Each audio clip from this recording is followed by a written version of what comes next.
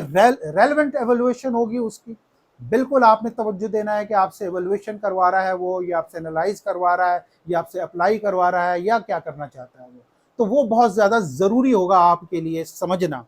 मैं कोशिश करूँगा कि अपने किसी नेक्स्ट वीडियो क्लिप के अंदर आपको ये बात अच्छी तरीके से समझा सकूं कि एवेल्युएशन क्या होती है, एनालिसिस किस तरह होता है, अप्लाई किस तरीके से करना हो। तो हम ब्लूम्स टैक्सोनॉमी के ज़रिए कोशिश करेंगे कि हाउ टू अटेम्प्ट क्वेश्चन का हम एक व्लॉग अलग से तैयार कर सकें। इस वक्त तो ये बहुत ज़्यादा इंपॉर्टेंट बात थी। उसके बाद फोकस करने के लिए मैं आपको रिपीट करता हुए आखिर में दोबारा बात बता दूं कि यस, आप जो है बार बार सवाल को पढ़ेंगे 2-3-4 दफ़ा, और पढ़ने के बाद बहुत ज़्यादा गौर व फिक्र करें और सोचेंगे कौन। जब तक आप ये नहीं करेंगे और जल्दबाजी में क्वेश्चंस को अटेम्प्ट करने की कोशिश करेंगे तो अमूमन आप जनरल चीज़ों की तरफ जाएंगे और आउट ऑफ द फोकस हो जाएंगे। तो लिहाजा आपको ज़रूरत है इस बात की बहुत ज़्यादा। और आखिर में आपको तमाम क्वेश्चंस को हल करने के लिए एग्जैक्ट उतना ही टाइम देना है जितनी कि उसको ज़रूरत है। गलती क्या होती है कि पहला क्वेश्चन हम वो अटैम्प्ट करते हैं कि जो हमें सबसे ज़्यादा अच्छा टॉपिक आता है, और चूंकि सबसे अच्छा टॉपिक आता है तो पहले वाले को अटैम्प्ट करते वक्त हम ज़्यादा लिखने लग जाते हैं। उस ज़्यादा लिखने के नतीजे में हम ज़्यादा वक्त दे देते हैं।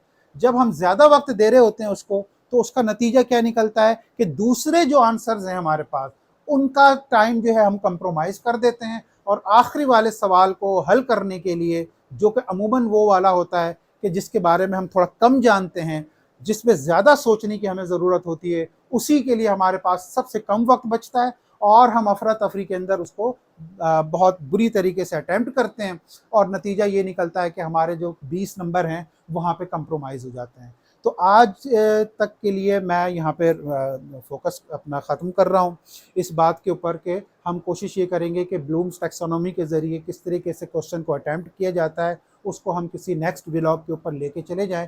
तो ये हमारे पास जो है वो आजकल जो कुछ भी हो रहा है उसको मैंने समराइज़ किया है, उन सवालात को समराइज़ किया है इसके अंदर। आपका बहुत शुक्रिया इस व्लॉग को देखने का, बहुत शुक्रिया, बहुत शुक्रिया।